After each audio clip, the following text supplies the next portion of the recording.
नमस्कार, मी दिवाणजी आहेर. विशेष वृत्त घेऊन तुमच्या समोर आलो आहे. मुंबई महापालिका निवडणुकीसाठी काँग्रेस आणि वंचित बहुजन आघाडीची युती झाली आहे. परंतु त्या युती प्रसंगी प्रेस कॉन्फरन्स जी झाली त्यावेळी वंचितचे प्रदेश उपाध्यक्ष सिद्धार्थ मोकळे फार मार्मिक बोलले. ते म्हणाले, आघाडीमध्ये जागा वाटपाची चर्चा कधीच समाधानकारक होत नसते, पण कुठेतरी थांबावे लागते. थोडक्यात सांगायचे म्हणजे ज्या त्या स्थानिक लेवलला पक्षाच्या कार्यकर्त्यांना वाटते की जिथे अस्तित्वाची लढाई आहे, जिथे अटीतटीची लढाई आहे, तरी देखील काही पक्ष आपली रट थांबवण्यात तयार नाही.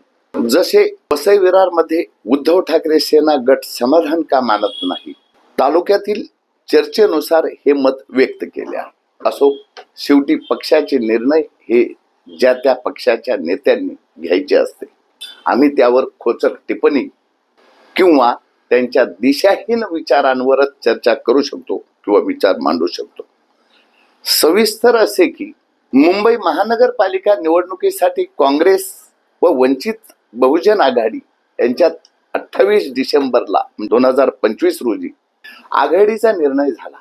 मुंबईत वंचित बहुजन आघाडी 62 जागा लढणार आहे. राज्यातील इतर 28 महानगरपालिकेतील आघाडी संदर्भात स्थानिक पातळीवर सकारात्मक निर्णय घेतला जाईल असे अधिकार दोन्ही पक्षांनी दिलेले आहेत.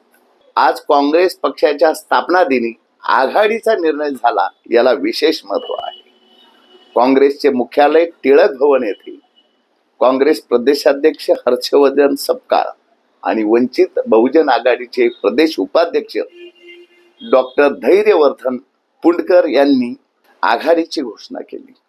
टिळक भवन येथे झालेल्या पत्रकार परिषदेत काँग्रेस प्रदेशाध्यक्ष हर्षवर्धन सपकाळ, अखिल भारतीय काँग्रेस कमिटीचे सचिव व मुंबई काँग्रेसचे मुख्य प्रवक्ते सचिन सावंत, प्रदेश उपाध्यक्ष तथा मुख्य प्रवक्ता सिद्धार्थ मोकळे, वंचितचे मुंबई अध्यक्ष चेतन अहिरे, मुंबई महिला आघाडी अध्यक्ष स्नेहल सोहनी, मुंबई युवा आघाडी अध्यक्ष सागर गवई उपस्थित होते.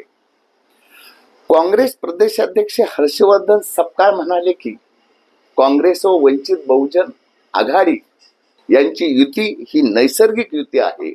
दोन्ही पक्षाची वैचारिक भूमिका एकच आहे. दोन्ही पक्ष संविधानवादी आहेत. संविधानाला अभिप्रेत भारत घडविणे हा दोघांचा विचार आहे. समता, बंधुत्व व सामाजिक न्यायाची भूमिका एकच आहे. दोन्ही पक्ष संविधानिक मूल्याशी तडजोड करणारे नाहीत. 1998-99च्या निवडणुकीत दोन्ही पक्षात आघाडी झाली होती. आता पुन्हा 25 वर्षांनी दोन पक्ष एकत्र आले आहेत. या प्रक्रियेसाठी थोडा वेळ लागला, पण आजपासून नव्या पर्वाला सुरुवात झालेली आहे. हा आकड्याचा खेळ नसून विचारांचा मेळ आहे, असे सपकाळ म्हणाले. वंचितचे प्रदेश उपाध्यक्ष डॉक्टर धैर्यवर्धन पुंडकर यावेळी म्हणाले की देश विघातक भाजपाला रोखण्यासाठी दोन्ही पक्ष एकत्र आलेले आहेत.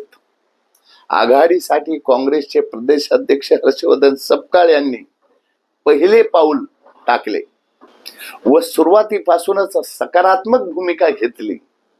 मुंबई महापालिकेत वंचित बहुजन आघाडी 62 जागांवर लढणार आहे, असे पुंडकर यांनी यावेळी सांगितले. वंचितचे प्रदेश उपाध्यक्ष सिद्धार्थ मोकळे म्हणाले की आघाडीमध्ये जागा वाटपाची चर्चा कधीच समाधानकारक होत नसते, पण कुठेतरी थांबावे लागते. आघाडीसाठी दोन्ही बाजूकडून सकारात्मक चर्चा झाली. मुंबई महापालिकेसाठी आज आघाडी जाहीर करण्यात आली असून इतर महापालिकेत दोन्ही पक्षांचे स्थानिक नेतृत्व सकारात्मक निर्णय घेईल, असे सिद्धार्थ मोकळे म्हणाले. आज मात्र इतकेच. धन्यवाद. जय हिंद.